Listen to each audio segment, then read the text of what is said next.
యొక్క పరిస్థితి చూసినట్టయితే రోజు రోజుకి ఆత్మహత్యలు చేసుకుంటూ ముందుకెళ్ళిపోతున్నారు. ఏమిటి ఇది పరిస్థితి, ఎందుకు ఇలా వచ్చింది అనే ఆలోచనని భారతీయ కిసాన్ సంఘ్ చేసింది. అదేవిధంగా అనేక మంది మేధావులు చేశారు. చేసినప్పుడు ఒక విషయం అర్థమైంది.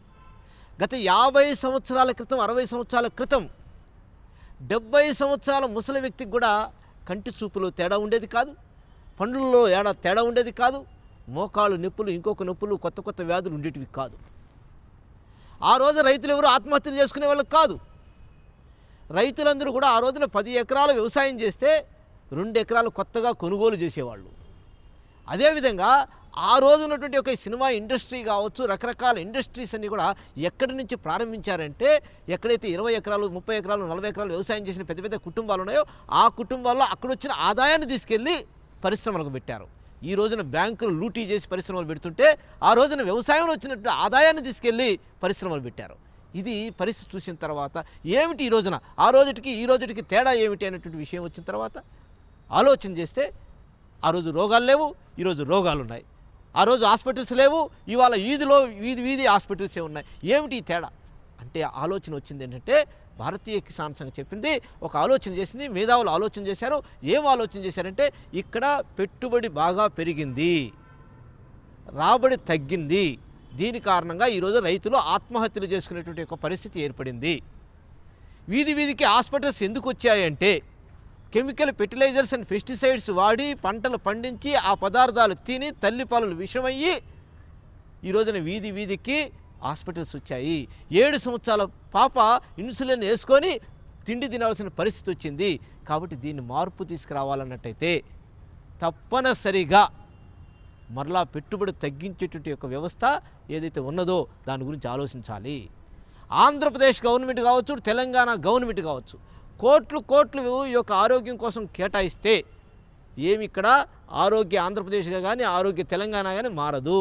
కాబట్టి ఆరోగ్య తెలంగాణగా మారాలి అంటే, తెలంగాణ ప్రజలంతా ఆరోగ్యవంతంగా ఉండాలంటే ఏమి చేయాలి, ఎక్కడుంది దీనికి మూలము అన్నట్టయితే, ఇక్కడ హాస్పిటల్స్ తెలంగాణ రాష్ట్రంలో హాస్పిటల్స్ లేకుండా చేయాలంటే ఎక్కడుంది దీనికి మూలం అంటే, అది కేవలము రైతుల చేతుల్లో మాత్రమే ఉన్నది. రైతులు పండించే పంటలు అయితే ఉన్నాయో ఆ పంటల్లో విషము లేకుండా ఉన్నటువంటి, తల్లి పాలలో విషము లేకుండా ఉండేటువంటి పదార్థాలని పండించవలసిన అవసరం ఉన్నది. కాబట్టి రైతులు ఆ రకం కెమికల్ ఫెర్టిలైజర్స్ అండ్ పెస్టిసైడ్స్ వాడకుండా పంటలు పండించినట్టయితే 40-50 సంవత్సరాల క్రితం ఏ విధంగా అయితే రైతులకు ఆదాయం వచ్చేదో ఆ రకమైన స్థితికి మరలా మనం వచ్చినట్టయితే, మన యొక్క ఆవు పేడతోటి, మన యొక్క గేదె పేడతోటి, మన దగ్గర ఉన్నటువంటి యొక్క ప్రకృతి ఇచ్చేటువంటి ఒక మనకి ఏదైతే ఉంటాయో వాటితో మాత్రమే వ్యవసాయం చేసినట్టయితే తప్పనిసరిగా తక్కువ పెట్టుబడితో ఎక్కువ ఆదాయం వచ్చేటువంటి ఒక అవకాశం ఉన్నది అని ఆలోచన చేసి దీన్ని మారటం కోసము భారతీయ కిసాన్ సంఘ్ అనేక రాష్ట్రంలో నుండి తెలంగాణ రాష్ట్రంలో అనేక రకాలుగా సేంద్రీయ వ్యవసాయం చేసేవాళ్ళు, సుభాష్ పాలేకర్ వ్యవసాయం చేసేవాళ్ళు, అడవి వ్యవసాయం చేసేవాళ్ళు, రకరకాల వ్యవసాయాలు చేసేవాళ్ళు ఉన్నారు. ఈ వ్యవసాయదారులందరూ రకరకాల ప్రయోగాలు చేస్తున్నారు. ఇట్లా కాదు, కేవలం కెమికల్ ఫెర్టిలైజర్స్ పెస్టిసైడ్ వాడకుండా చేస్తున్నట్టు వ్యవసాయదారులను వీళ్ళందరినీ కలపాలి, వీళ్ళందరినీ ఒకే గొడుగు కిందకు తీసుకురావాలని చెప్పి ఆలోచన చేసి గో ఆధారిత ప్రకృతి వ్యవసాయదారుల సంఘం అనేటువంటి ఒక సంస్థని ఈ యొక్క రాష్ట్రంలో ప్రారంభించడం జరిగింది.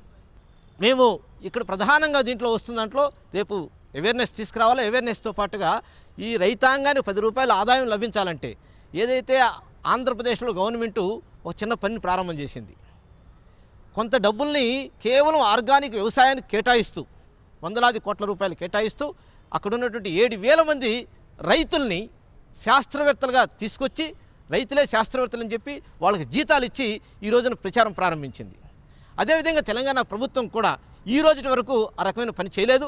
తప్పనిసరిగా ఇప్పటికైనా సరే ఇది ఒక వ్యవస్థగా తీసుకొని వ్యవసాయంలో ఎక్కువ మందికి లాభాలు కలిగించాలంటే ఈ వ్యవసాయంలోకి తీసుకురావాలన్నట్టయితే తప్పనిసరిగా దానికంటూ ఒక డిపార్ట్మెంట్ని, ఆర్గానిక్ వ్యవసాయం మీదకి ఒక డిపార్ట్మెంట్ని కేటాయించి, దానికి ఒక డిపార్ట్మెంట్ని ఏర్పాటు చేసి దానికి కొంత నిధులు కేటాయించి తప్పనిసరిగా కొంతమంది రైతుల్ని శాస్త్రవేత్తలుగా మార్చి వాళ్లే గ్రామాన్ని తిరిగే విధంగా పక్కనున్న గ్రామాల్లో చెప్పే విధంగా చేసినట్టయితే, వాళ్ళు చేస్తూ పక్కన వాళ్ళకి చెప్పినట్టయితే తప్పనిసరిగా ఇక్కడ అతి త్వరగా వస్తుంది.